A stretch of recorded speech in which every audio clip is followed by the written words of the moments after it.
your team that you see so far? What do you like?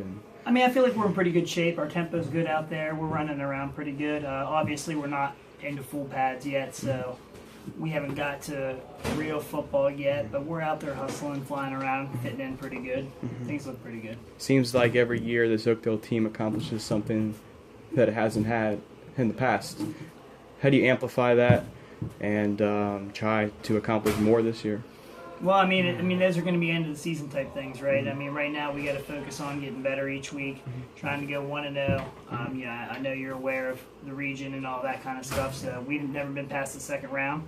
So the only way to do that would be to win the region. So we're going to have to try to figure out that at the end of the year, but we're going to have to get into those playoffs first. Speaking of the region, how much is that talked about around here? And I'm sure it adds just a little bit more focus just to this team. I mean, really not much, because if we don't get into the playoffs, none of that's going to matter, right? And so, I mean, we probably have to, maybe win 10, 9, 8 to get in. Yeah. So we got a lot to do before that. And if we are fortunate enough to win enough and get there, then we'll see who else is there and we'll deal with it then. Saw your schedule this year. I think you played Bladensburg like week 3, and then Kent Island, who's been a traditionally successful program over on the Bay side. What do you make of your schedule this year, and how does it compare to the schedules? Well, it's a little different. We were only playing 6 in-county teams, so that means we had 4 openings. So really, those teams we were playing are just a reflection of the teams that said yes. We tried and called a lot of people that were a little closer, and they weren't really interested in playing. So the teams that we were playing are the teams that said, yeah, we'll play. And it was pretty much as simple as that. Offensively, the growth of Collins Lee, how much have you seen there from him, and just to take over the reins of your team? I mean, he had a good summer, and he's having a decent camp so far. Obviously you always got to get better. His understanding is starting to come better. He's starting to see things a little bit more. Good job. He's starting to see things a little bit better and that kind of stuff. So he's got some growing to do as a young guy, but the talent's there, so hopefully it'll be fun. The guys around him, you have Simeon and then Bryce DeMalley and then Logan Carey, right?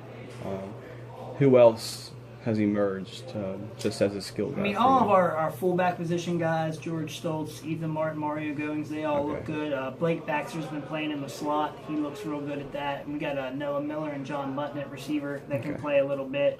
Wyatt McCoy plays some tailback for us. All those guys are pretty good. And, our tradition on offense is to play a lot of people, not just 6 skill guys, more like 12, 18 sometimes. So, that will continue, and all those guys can get it done. And then over on the defense, what do you like about them so far? Well, they're fast. We got a lot of experience. All 4 of our senior captains are returning starters. Mario Goings started a lot at middle linebacker last year. He's moving into that Mike spot. We got some young guys at corner. But Ryan Orjakowski has played a lot there, and Noah Miller's back again. So we have a lot of experience and a lot of speed on that side of the ball. And then I know you're focused on one practice at a time in week 1 right now, but you've seen Walkersville, saw Damascus the past 2 years. What will it take, or what do you think will it take to get over the hump against a team like that, and just to get out of the region? We got to match them up front a little bit more. I think that's been a little bit of the advantage the last few years, that they've been a little bit better in the interior than us. I'd say we're equal, if not as good or better on the skill side.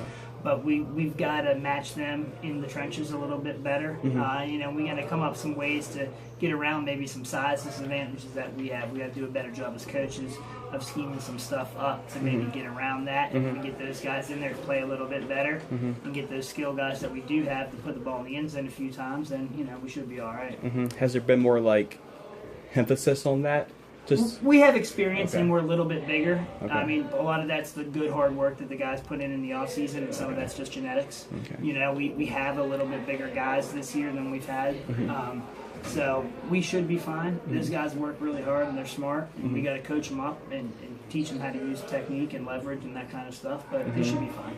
Who's one guy that not many people know on the outside of this program who can become kind of a household name for you maybe during the season and at the end of the season?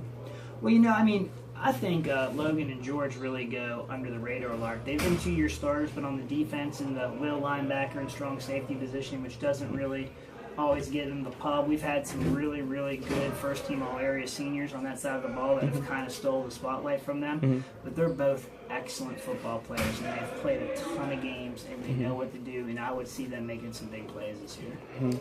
I'm asking all the coaches this same question. What would define a successful 2017 season for you?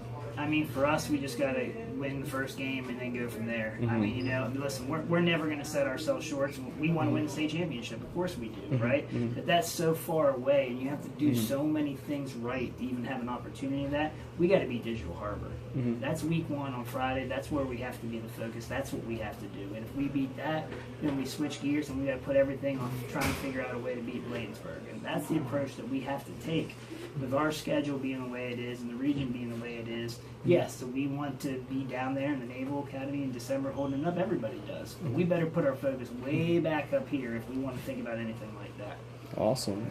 Do you have anything else to say just about any players that haven't been talked about, or just anything? I would say that on that offensive line, part of what's going to help them is we got 2 seniors in Dustin Wheaton and Bobby Kaler that started every single game last year. Okay. And I really think that experience is going to help them close that gap a little bit. You know, last year they made a lot of mistakes on things that they just didn't know yet. All right, get you some water, buddy. But they're going to do a lot better. You know, they really know they're going to lead that group, and I think we're going to close the gap with that group a little bit. Awesome. All right. Thank you, Kurt Stein. Thank you.